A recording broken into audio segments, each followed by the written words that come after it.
film Doctor Strange in the Multiverse of Madness, aka le multivers de la folie, est le premier film Marvel Studios à débarquer en 2022. Et c'est vrai qu'il soulève pas mal de problématiques, notamment qui sera le méchant du film. Et nous allons y répondre dans cette vidéo en listant tous les potentiels adversaires du Doc, ainsi que mes théories et mon avis personnel. C'est parti pour Tout savoir Marvel numéro 5 sur le méchant de Doctor Strange 2. Déjà, j'en reparlerai, mais dans notre attente et notre hype de voir No Way Home, personne ne se préoccupait réellement de Doctor Strange 2, et cela a dû arranger les studios, car le film est resté entouré de mystères tout au long de sa production, avec très peu de confirmation de l'intrigue et des personnages jusqu'à présent. Mais avec le trailer et aussi quelques rumeurs, on peut se faire une petite idée des antagonistes. Donc je vous propose qu'on s'y jette dès maintenant. Bon, j'aimerais déjà dire que Doctor Strange 2, pour parler du film, que c'est un film, je pense, qui sera largement supérieur à Spider-Man No Way Home en termes de qualité de réalisation. Déjà, le réalisateur est quand même assez incroyable, c'est-à-dire Sam Raimi. Et puis au niveau du scénario, ça m'a l'air également mieux ficelé. Et c'est dans ce film, je pense, qu'on va découvrir tout ce qu'on a à savoir sur le multivers, qui est la notion clé de cette phase, la phase 4. Et c'est pour cela que j'ai prévu de faire une vidéo par mois jusqu'à la sortie du film Doctor Strange in the Multiverse of Madness. Ce mois-ci, on parle des méchants dans cette vidéo. En mars, nous parlerons de tous les caméos potentiellement présents dans le film, et en avril on fera tout un tas de théories et le grand format sur Doctor Strange 2 qui débouchera début mai sur la critique du film. Voilà, donc gros programme sur Doctor Strange 2. Bref, commençons.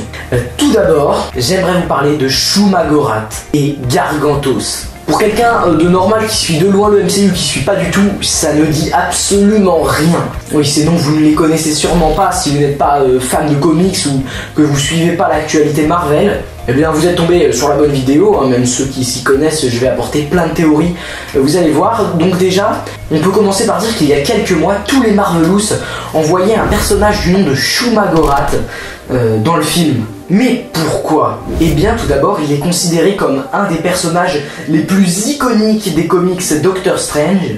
En plus, toujours il y a quelques mois, un puzzle du film a leaké avec un visuel de Doctor Strange combattant une créature qui ressemble étrangement à Shuma-Gorath. Pour combler le tout, dans le trailer, on aperçoit ce personnage qui ressemble également très fortement. Bref récap de qui est Shuma-Gorath. Eh bien, c'est une créature démoniaque créée par le scénariste Steven Englert en novembre 1972. Il faut savoir que dans les comics, il provient d'une autre dimension. Il est surnommé Seigneur du Chaos car il est souverain d'une centaine de dimensions différentes. Et d'ailleurs, sûrement que s'il est présent dans le film, il cherchera à soumettre la Terre aussi. Oui, il a bien sa place ici, Shuma-Gorath, parce que tout simplement, il est un peu le maître du multivers en quelque sorte. Ce qu'il faut savoir également, c'est qu'il est omnipotent dans sa dimension d'origine, c'est-à-dire qu'il est tout puissant et peut générer sa propre énergie mystique, ce qui peut également lui permettre d'absorber la magie de n'importe quel sorcier ou autre entité, on va dire. Ce pouvoir peut faire penser un peu à Agatha Harkness qui absorbe le pouvoir de l'autre, mais là c'est vraiment qu'il absorbe tous les pouvoirs, mais instantanément quand on débarque dans sa dimension. Il peut même, si on le tue, se régénérer dans sa dimension.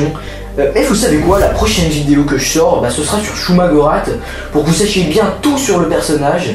Mais ce qu'il faut vraiment savoir, c'est qu'il est 1000 fois plus puissant que Dormammu, qui lui était déjà le boss. Donc vous comprenez pourquoi on veut tous qu'il soit l'adversaire principal de Strange dans ce deuxième volet. Et en plus il provient d'une autre réalité, ce qui colle parfaitement avec le film, comme je l'ai dit, qui est clairement tourné autour du multivers et qui peut aboutir à pas mal de théories sympas que je vous expliquerai dans ma vidéo sur Shuma-Gorath. Parlons maintenant de l'autre personnage, Gargantos. Bon, Shuma-Gorath pouvait peut-être vous dire quelque chose, mais Gargantos, à mon avis, ça vous dit rien du tout. Mais pour revenir un peu en arrière, pourquoi tout à l'heure je parlais au passé quand je disais que nous, les fans, voyons Shuma-Gorath dans le film? Eh bien, quelque chose nous a fait douter. La créature dont je vous parlais tout à l'heure, que l'on voit dans le trailer, est en réalité Gargantos, qui d'ailleurs avait été teasé par Scott Derrickson dès 2019. Mais alors pourquoi je dis ça? C'est vrai que ça peut paraître chelou, car dans les comics, Gargantos n'apparaît qu'une fois dans le magazine Submariner, dédié à Namor, et fait une toute petite apparition dans X-Factor, un magazine des X-Men, où il combat une nouvelle fois le prince des mers. Et bien, qu'est-ce qui nous fait penser que Gargantos est dans le film? Eh bien, c'est la commercialisation d'une boîte de Lego, celle-ci, celle que vous voyez actuellement. Eh bien, on peut observer le titre Gargantos Showdown, en français, confrontation avec Gargantos. Par la suite, des visuels sur les t-shirts ont officialisé en quelque sorte la présence du personnage. Tout cela vient s'ajouter au doute des fans que ce soit réellement Shumagorath, car dans les comics, Shumagorath fait la taille d'une ville entière, genre il est immense, alors que dans le trailer, la créature fait la taille d'un bus. Donc elle est relativement petite. Mais vous comprenez bien que troquer Shumagorath contre Gargantos, bah ça a pas vraiment plu aux fans. Ouais, ça ne les a pas ravis. Parce que d'une, c'est pas du tout un ennemi du Doc, mais clairement de Namor. Deux, c'est juste une grande pieuvre à un œil qui n'a pas de pouvoir spécifique et qui n'est même pas un adversaire en soi, car dans les comics, c'est juste un monstre marin aux ordres de Naga, un autre ennemi du prince des mers. Mais ne vous inquiétez pas, le feuilleton ne s'est pas arrêté là. Récemment, une nouvelle info est venue l'alimenter, c'est le CV de l'actrice Yennefer Molina sur la plateforme professionnelle Mandy. Et bien elle comportait le film de Sam Raimi où elle jouait un certain Gargantos 2, avant que cette information soit rapidement supprimée comme par enchantement. Oui, vous avez bien entendu, Gargantos 2. Ce qui voudrait dire qu'il y en aura plusieurs. Et c'est là que pour moi ça devient intéressant et que j'ai pu établir une théorie. Et si Gargantos n'était pas comme dans les comics sous l'ordre de Naga, mais cette fois de Shumagorath, et qu'il n'y en aurait pas qu'un, mais toute une armée. Car oui, dans les comics, Shumagorath a un enfant. C'est tout simplement une version plus petite de lui-même. Mais là, il en aurait un tas d'enfants appelés les Gargantos, qui constitueraient son armée pour conquérir la Terre. Est-ce que ça se tient? Ça se tient totalement. Mais Gargantos n'aurait pas que cette utilité-là.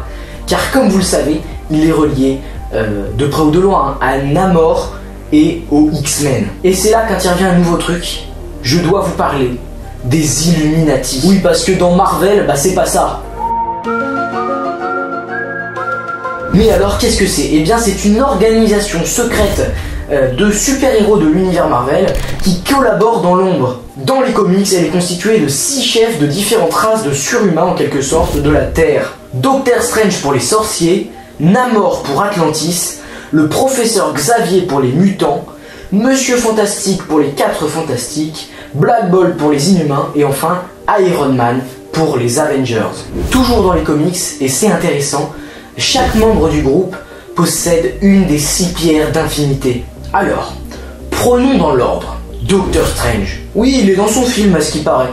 Ensuite, Namor. Eh bien, la menace Gargantos serait un motif pour Namor d'enfin sortir des profondeurs. Ça me paraît tout à fait pertinent et je n'ai vu personne penser à ça. J'ai l'impression d'être le premier, alors que c'est pas comme le nez au milieu de la figure. Mais le problème, c'est que Namor serait interprété par Tenoch Huerta, l'acteur Tenoch Huerta, et n'apparaîtrait pas avant Black Panther.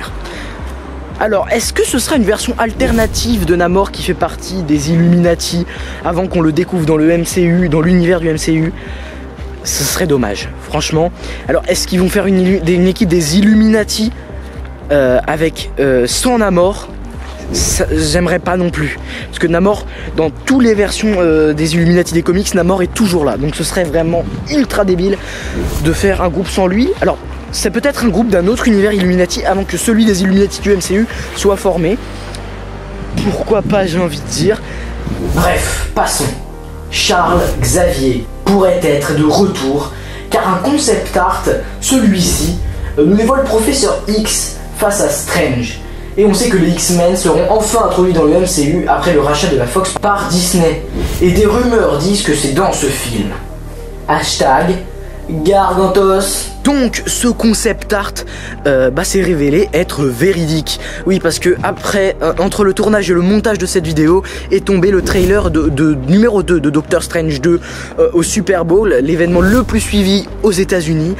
J'en ai fait une petite vidéo pour parler un peu de ce que nous apprenait ce petit trailer et le TV spot qu'elle est avec. Vous pouvez aller checker si vous voulez, ça me ferait grave plaisir.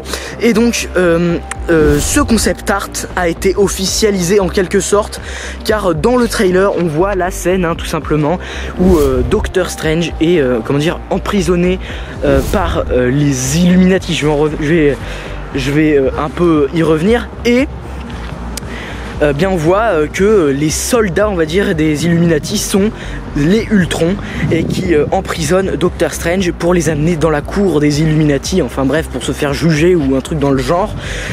Et Professeur Xavier, eh bien on ne voit pas sa tête de face, on ne voit pas vraiment qui il est, mais on entend sa voix, et sa voix, c'est celle du premier Professeur Xavier de l'histoire du cinéma, c'est-à-dire Patrick Stewart, cet acteur emblématique des films Marvel qui a donc interprété le premier Professeur Xavier, sera validé. J'en parle si ce sera l'autre acteur sera aussi là, mais en tout cas le concept art c'était avec Patrick Stewart. Eh bien on a une validation de Patrick Stewart. Après, sera-t-il réinterprété par James McAvoy, qui bizarrement s'est rasé la tête au moment des reshoots du film, ou Patrick Stewart, le premier Professeur Xavier, ou même les deux. Avec le multivers, tout est devenu possible. Pareil pour Mister Fantastic, des grosses rumeurs envoient Johan Gruffudd dans le film, et d'autres rumeurs envoient le fan casté pour le prochain Reed Richards, John Krasinski. Bon, après, à voir. Black Bolt est lui aussi de retour selon le célèbre scooper Daniel Richman. Et enfin, Tony serait de retour sous les traits de Tom Cruise, comme pourrait nous le révéler ce potentiel leak. Là aussi à voir, mais j'y reviendrai encore plus en profondeur dans ma vidéo caméo. En parlant d'Iron Man, nous avons une espèce de rumeur, parce que dans le trailer, nous voyons Wanda se battre contre une espèce d'entité, contre un personnage un peu qui en jette. Alors il y a plein de rumeurs, j'en ai parlé dans ma vidéo sur le trailer de Doctor Strange 2 que je vous invite à aller voir, mais ça pourrait être Iron Man de Tom Cruise. Alors à prendre avec d'immenses pincettes. Également j'en parle dans la vidéo que j'ai faite, mais Mister Fantastic, si vous zoomez dans la salle où il y a les Illuminati, bien on pourrait entrevoir Mister Fantastic avec son petit logo rond. Est-ce que c'est John Krasinski? Est-ce que c'est Johan Gruffudd, le premier Mister Fantastic? Enfin le premier. Voilà, moi je mise plus sur Krasinski. Mais voilà, ce qui veut dire que un membre des 4 Fantastiques va enfin faire son apparition dans le MCU. Et qu'est-ce que ça me fait plaisir. Voilà, ça risque d'être dingue. Maintenant passons au deuxième méchant. Mais celui-ci, on n'est pas sûr qu'il sera vraiment méchant, il sera peut-être juste un peu malveillant. Il s'agit du Doctor Strange maléfique. Oui, j'ai appelé tout ce passage, ce personnage, Doctor Strange maléfique. Alors, ne me demandez absolument pas pourquoi, mais le vrai nom du personnage, c'est Supreme Strange, ou Strange Suprême, le Docteur Strange suprême. Voilà, donc j'appellerai ce personnage le Docteur Strange maléfique. Ne me demandez pas pourquoi, ne me demandez pas où est-ce que j'ai trouvé ce nom. Moi non plus, je ne le sais actuellement pas du tout, et je m'en étonne également. Bon visionnage de la suite. Bizarrement, l'un des méchants de Doctor Strange 2, eh bien, ne paraît être en réalité personne d'autre que lui-même. Je m'explique. Dans le trailer, on aperçoit vaguement le Doctor Strange maléfique. C'est un personnage que l'on connaît déjà, car il a été introduit dans le MCU par le 4e épisode de la série animée What If, sorti en 2021 sur Disney+. Mais qui est-il? D'abord un bref récap du concept de What If. Ça parle et si, en explorant le multivers du MCU, on trouvait des scénarios différents de ceux que nous avons pu voir sur grand écran. Dans chaque épisode, un tout petit détail de la timeline d'un personnage change, ce qui fait totalement changer le cours de l'histoire et le destin du personnage en question. Et donc, pour en revenir à ce qui nous intéresse, le 4e épisode de la série What If s'appelle « Et si Doctor Strange avait perdu son cœur au lieu de ses mains ?» et met en scène la vie de Stephen Strange qui, en voulant sauver sa petite amie décédée, Christine, décide d'apprendre la magie mais se perd dans cette magie et absorbe toutes les créatures de l'univers, augmentant sa force à un niveau presque équivalent à celui des pierres d'infinité. Et il ne faut surtout pas oublier, car on a tendance à le faire, que What If fait partie intégrante du MCU. Doctor Strange débarquerait donc dans cette réalité et affronterait ce Doctor Strange là. Oui, car je ne sais pas si c'est utile de le rappeler, mais dans ce film, Doctor Strange va voyager dans le multivers. Donc il suffit de regarder dans le titre du film. What If, What If, What If. Cette série que tout le monde a sous-cotée pour être la clé de Doctor Strange 2.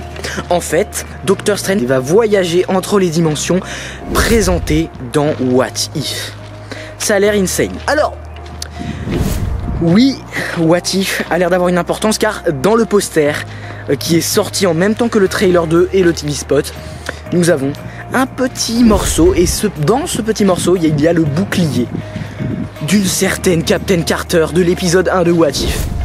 Ça me hype absolument énormément. Ce qui veut dire qu'on retrouverait la dimension de Peggy Carter où elle devient Captain America, donc Captain Carter. Et donc, ce qui voudrait dire qu'on retrouverait l'espèce d'armure sur Steve Rogers. J'en parle dans ma vidéo caméo, mais on retrouverait également ça. Donc on avait théorisé sur la présence de Shumagorat dans What If. C'est l'espèce de monstre tentaculaire qu'elle combat. On pensait que c'était Shumagorat. Peut-être que ça va se concrétiser. Peut-être qu'on va entrer dans le monde de What If. Peut-être à ce moment-là, peut-être qu'en fait c'est un moment du film Doctor Strange 2 qui est ce moment-là où Shumagorat essaye d'arriver dans la dimension de Captain Carter. Je n'en ai pas encore parlé, mais il n'y a pas que Doctor Strange suprême qui pourrait être un méchant, et pas que le seul Doctor Strange. Il y a également Defender Strange, donc Strange des Defenders. Oui, parce que dans les comics, Doctor Strange fait partie d'un groupe qui s'appelle les Défenseurs, les Defenders. Et ce Doctor Strange, qui est une autre version de Doctor Strange, est présente dans le film. On le voit dans le TV spot Doctor Strange in the Multiverse of Madness. J'en parle également dans ma vidéo. Il avait été teasé par un jouet qui avait comme titre Defender Strange, donc Defender Strange sera dans le film, ça c'est certain. Et ce fameux Defender Strange, car on le voit, la petite toupette, j'explique tout dans ma vidéo sur le trailer, mais il pourrait devenir un zombie. Encore un lien avec What If. Defender Strange va devenir un zombie et va peut-être sûrement devenir méchant, mais ça a l'air le méchant Defender Strange a l'air énorme. Donc voilà un autre méchant possible, Defender Strange zombie. Voilà. D'ailleurs dans le trailer on retrouve également une Wanda zombie. Wanda zombie, Doctor Strange zombie, mais ça a l'air complètement dingue. On s'y perd dans les informations avec ce film. On ne sait jamais quel est le vrai méchant. D'ailleurs dans le trailer, America Chavez a l'air de combattre une momie, une espèce de momie, un monstre bizarre. Et ce monstre peut également être un méchant potentiel du film. Donc je n'y comprends rien. J'ai une théorie sur ce film que je vais vous expliquer dans quelques jours, dans quelques semaines, en avril. Et j'ai hâte de vous l'expliquer, mais on s'y perd dans les informations avec ce film, c'est complètement dingue. Voilà pour le Doctor Strange maléfique. Alors à voir s'il va être vraiment méchant ou, comme je le disais, un peu malveillant, un peu le côté sombre de Doctor Strange qui va l'attirer vers les ténèbres. Mais est-ce qu'il sera vraiment un méchant qui veut détruire Doctor Strange? Je n'en suis pas sûr, alors que le personnage suivant est plus susceptible de l'être, même si lui aussi peut aussi passer du côté des gentils au bout d'un moment, car il l'avait été dans le premier Doctor Strange. Vous m'avez vu venir. Baron Mordo. Oui. Bon, déjà revenons sur le développement du personnage dans Doctor Strange. Ce dernier est un sorcier très puissant qui aide Doctor Strange à battre Dormammu. Mais Doctor Strange utilise pour vaincre ce même Dormammu une multitude de fois la pierre du temps. Et Mordo, qui est très accroché aux règles, décide de démissionner en répliquant qu'il faut toujours payer l'addition. Puis on le revoit dans la scène post-générique du film, où il semble être passé du côté obscur et est déterminé à réduire le nombre de sorciers dans le monde, dont vous avez compris, Doctor Strange. Ce retournement du personnage en méchant coïncide avec son caractère dans les comics, où il est un vilain contre lequel se battra Strange. Donc le Baron Mordo serait bel et bien un antagoniste au sein de cette suite. On l'entend d'ailleurs dire dans le trailer à l'ex-sorcier suprême d'un ton solennel: « Je suis désolé Steven, j'espérais que tu comprendrais que la plus grande menace pour notre univers, c'est toi. » Oui, il dit ça dans un contexte un peu particulier, parce qu'il dit que Doctor Strange a pris trop de risques, notamment dans No Way Home, où il a pris énormément de risques, ce qui n'est pas trop dans les règles des trucs suprêmes, enfin des majeurs de la magie, vous avez compris. Et puis également dans Infinity War, où il offre la pierre du temps à Thanos, on revoit ces deux répliques, mais j'en reparlerai bien évidemment. On passe à la dernière possibilité du film, et il s'agit de Wanda. Oui, car comme je vous l'ai dit tout à l'heure, Wanda pourrait être une zombie dans le film, enfin une version alternative de Wanda pourrait devenir zombie dans le film et donc devenir méchante. À moins que ce soit la Wanda du MCU qui devienne méchante, mais j'y crois très peu. Et ça voudrait dire que ce serait une espèce de régression par rapport à WandaVision si elle essaye de chercher ses enfants. J'imagine que ça va être le cas dans le film, c'est dommage. Je trouve que dans le développement du personnage, c'est une régression qu'elle cherche ses enfants alors qu'elle y a fait une sorte de deuil. Je trouve ça hyper dommage, mais à voir comment ils vont agencer ça dans le film. Selon les rumeurs, Wanda serait la grande méchante du film. Vu qu'elle a le Darkhold, elle serait au maximum de ses pouvoirs. Là, elle pourrait faire des choses irréparables pour retrouver ses enfants dans une autre réalité. Ce qui l'opposerait d'ailleurs à Doctor Strange. Car il me paraît logique qu'elle cherche à les retrouver, vu que dans une autre dimension, elle se serait sûrement mariée avec Vision et aurait eu des vrais enfants. Bon, j'ai beaucoup de mal à croire qu'elle sera l'antagoniste principale du film, mais c'est toutefois possible. Pas mal de scoopers affirment un combat entre elle et un X-Men puissant. Beaucoup pensent qu'elle affrontera Wolverine, mais moi j'ai l'intime conviction qu'il s'agit de Dark Phoenix. Les deux ont des pouvoirs et un look assez similaire, et ce serait juste fou un combat entre les deux. Je conclurai en disant que l'ennemi principal du film risque d'être Shumagorat, mais avec la présence d'autres ennemis secondaires comme Mordo ou Ultron, peut-être Wanda. Oui, pardon, pourquoi Ultron? Parce que le concept art où on voyait Professeur Xavier, et on voyait aussi Doctor Strange encerclé par Ultron. Oui, les concept art, c'est disons, ceux qui s'occupent de l'artistique du film, qui produisent un espèce de storyboard en images, et bah, normalement ça pourrait faire partie. Ah bah, attention, hein, prendre avec d'énormes pincettes, c'est peut-être quelqu'un qui l'a fait par lui-même, pas du tout officiel. Oui, d'ailleurs Ultron a été validé, mais je reviens sur mon truc, ce ne sera jamais l'ennemi principal de ce film. Ce sera, il aura été reconditionné par les Illuminati pour être ses serviteurs, mais jamais il sera l'ennemi principal.